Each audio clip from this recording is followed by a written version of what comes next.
infrastructure that has come, the IT that has come, how come this is so beautiful? And the only name that used to come was, it's only because of Chandrababu Naidu sir. And he's the man, he's the visionary who gave this facelift to this whole state. And I always used to tell my staff and the co-actors, hey, can we take Chandrababu Naidu sir to our states also for some time so that we can also see that progress. So I think that was my introduction to you till I met, till we connected during the COVID times, and it's really a pleasure, sir. Always, getting inspired by the great work that you have been doing, and I always say that Andhra, Telangana now, it's been my second home.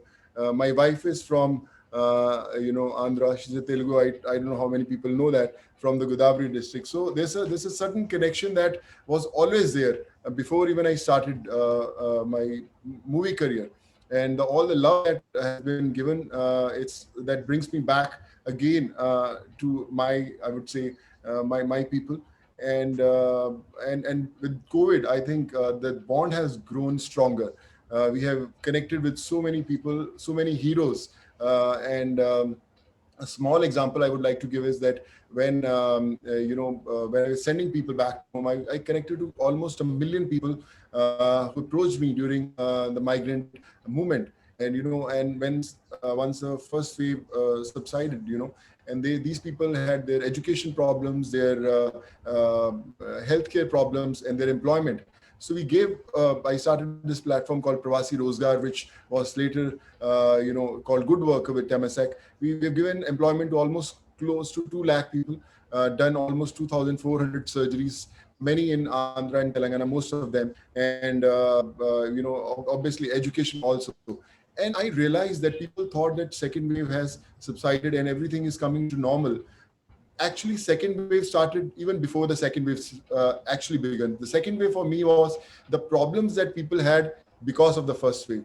They had lost their jobs, they didn't have money to feed their families, they didn't have employment, they didn't have money to get treated. So actually we were living in that second wave. But the second wave, we again, that hit the COVID thing where people were losing lives. And all these people said that I connected during the first wave, all these people became my workforce. They said, sir, we are in, Vikarabad, we are in Vijayawada. So how can we help? You had helped us go back to our homes. So they became my warriors. And, I always used to say one thing, that, we can only work if you are available 24/7.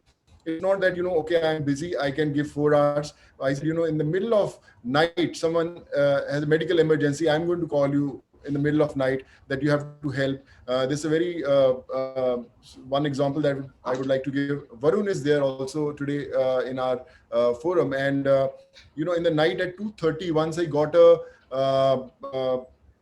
image on my WhatsApp, which one image which said oxygen level 60.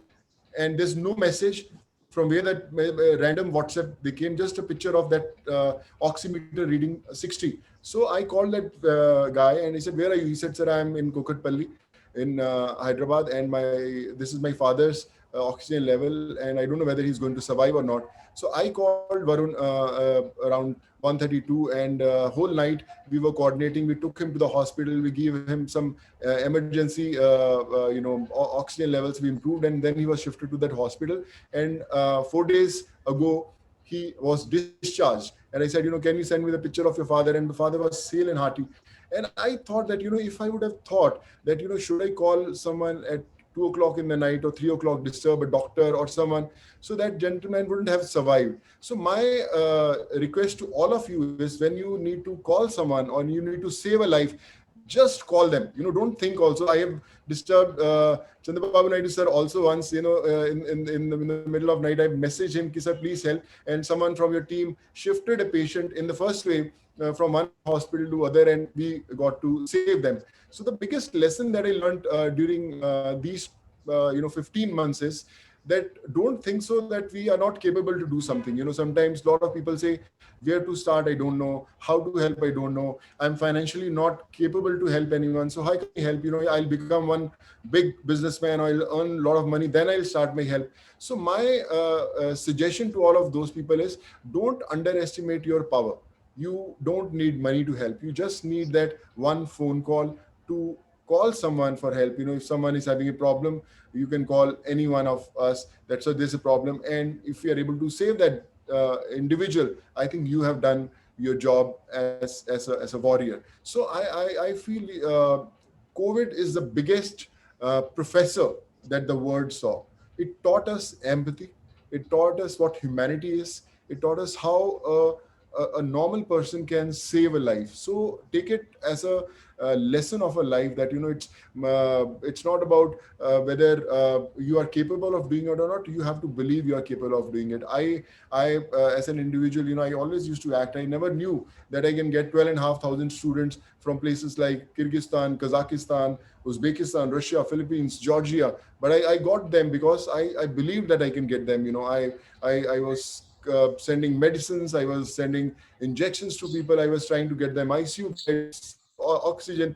So I'm learning every single day. Every day I wake up, there's someone who teaches me a lesson that, Sonu, you can do it. And I try to do it. Like I said, we are starting with almost 18 oxygen plants across the states. So people say, yeah, why not Punjab? You're from Punjab. Why not Maharashtra? You are living in Maharashtra. So my first 4 plants are coming in Andhra and Telangana, one in Kurnool, Nellore, Hyderabad. We're planning, and one more place we are hunting for, which is a very genuine one. So my point is, humanity doesn't have any religion, any creed, any caste, any state. So I think we have to do and set examples for everyone. Like Sir said, when the crisis had hit, and he had gone to Odisha and Uttarakhand and all these places, I think that is the biggest example of an individual, that you can do anything if you believe that you can do it. And today, I don't know what all is written in fate, but this is our first step. I read a very nice thing in the morning. When you become rich and famous, don't try to improve the standard of living, but try to improve the standard of giving. So you have to be kind to the word. And we read our lectures, whether it's history, geography, or all these, in all these classes. I always request, it's very important to have a lecture of humanity, empathy, where from first standard till you are doing your engineering or your medical, we have to teach how important it is to learn about humanity and empathy. And especially to our kids, when they ask for those expensive cars or the best life system, you have to teach them how we can go to a needy place and give them some ration, or adopt few kids for their education. So I think that's what I have learned. That's what I'm trying to learn, and I'm still open to learn. I just started this foundation called Sood Charity Foundation, and we have been doing a lot of work. And I always say that Sood Charity Foundation is not my foundation; it's your foundation. It's a foundation of 135 crore Indians. We don't need any donations. You just have to call us. So I'm from Sood Charity Foundation. We need this, sir, and we'll try to make things happen for you. And I think not much to say, but like I said, you all are heroes. And thank you, thanks a ton for making me a part of this family. And yes, I'm there to learn. I'm there to follow your footsteps. And let's try to change the world, set some examples, and make this world a beautiful place to live in. Thank you. Very nice of you. Thanks a lot, sir. Though you have a busy schedule, you joined the call, and you've given a great insight